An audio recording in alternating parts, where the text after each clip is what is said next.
Unit 1. Reign of Love. Life with Grandfather. My home. Everybody called me Raja. It's not my real name, but I like being called Raja. I lived with my grandfather and grandmother. They were my guardians. My mother died when I was young.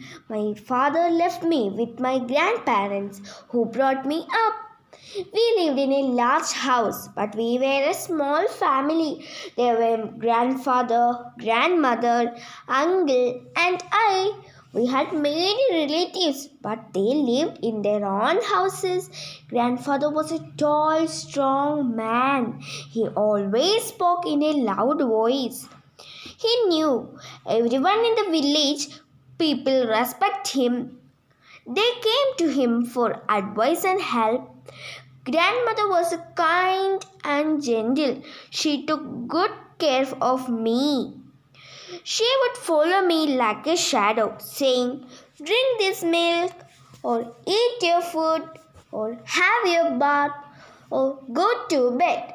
I did not like this, but still I loved her very much. My uncle was young and very clever. He helped grandfather in looking after his field and gardens. People liked him and I too liked him very much. Whenever I was in trouble, uncle would come to my help. At home, I did not have any friends to play with.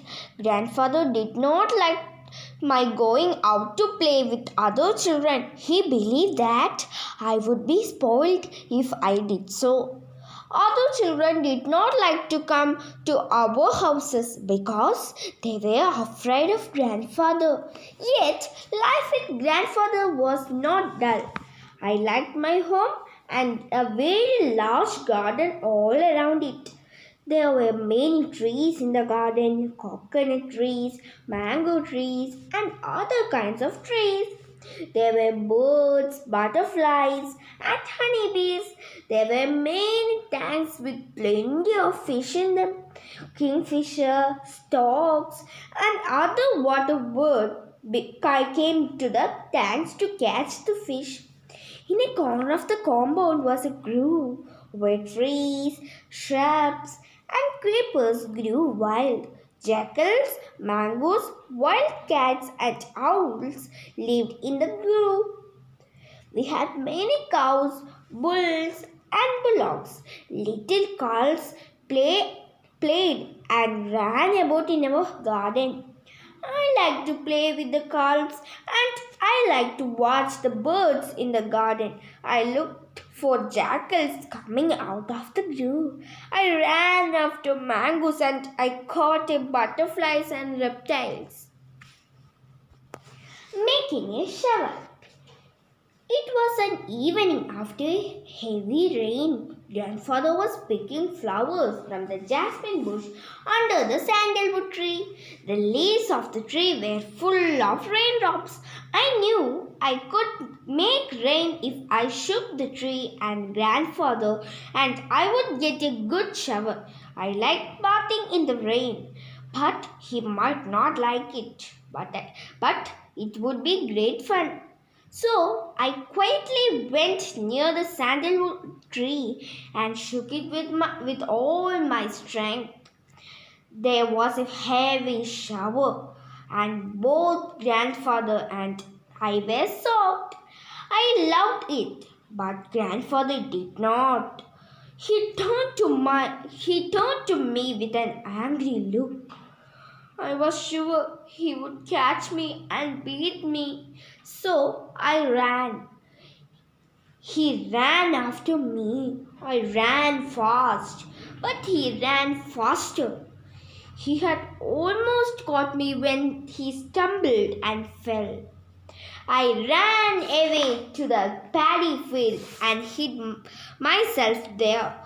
I heard grandfather shout that he would teach me a lesson when I came back home. I did not want to go home because I feared grandfather would beat me. I stared on in the field. It was getting dark. I was afraid to stay there alone in the darkness. I remembered all the ghost stories I heard. I stood up, looked around, and then ran towards home. I was still afraid to face grandfather, so I did not go inside the house. I went to the cowshed and took the shelter in the loft. From there, I could see grandfather sitting on the veranda saying his prayers. Grandmother was waiting for me. When I did not turn up, she looked for me everywhere in the house. Then she came out and called aloud for me, thinking that I was somewhere in the garden. She did not get any answer. Then she went to grandfather and asked him where I was. You look for him in the house, grandfather said. He is hiding somewhere. He is not in the house, grandmother said. I looked for him everywhere. The news spreads. Then grandfather stood up and went outside and called aloud, Come, Raja, come.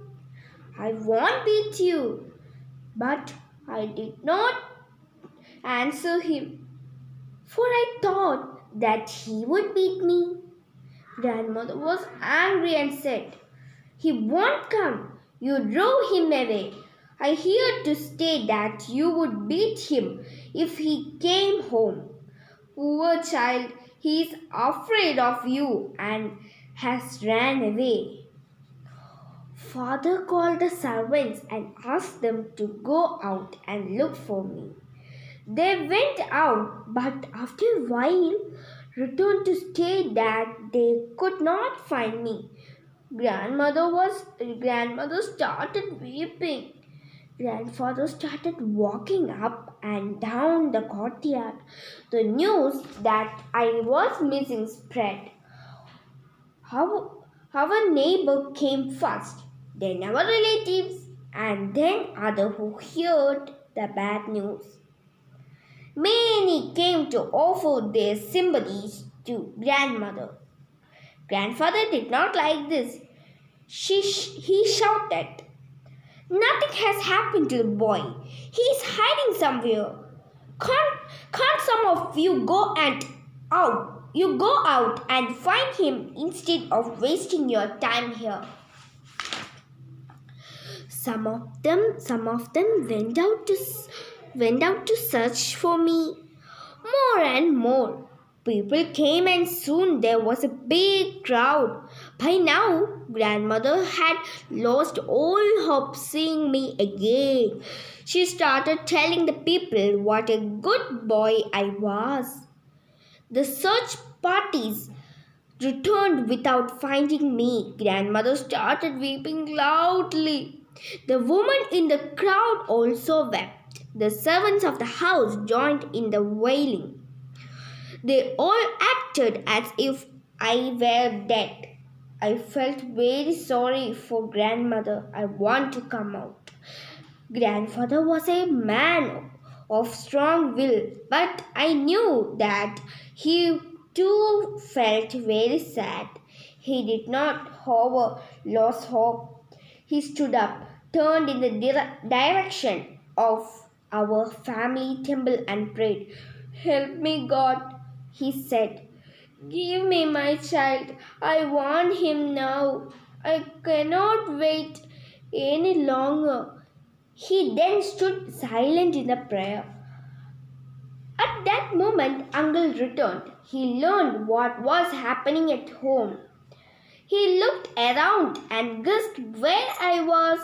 He came to the cowshed and asked me to come down. I came down. Uncle took me into the house. Grandfather had just finished his prayer and turned. As he opened his eyes, he saw me standing before him. He took me up in his arms in joy, hugged me, and said, God heard my prayers and has given you back to us. Friends, do you like this story? This story is written by Keshavan Shankar Pillai. Let's discuss the question answer in part 2 video. Till then, bye bye.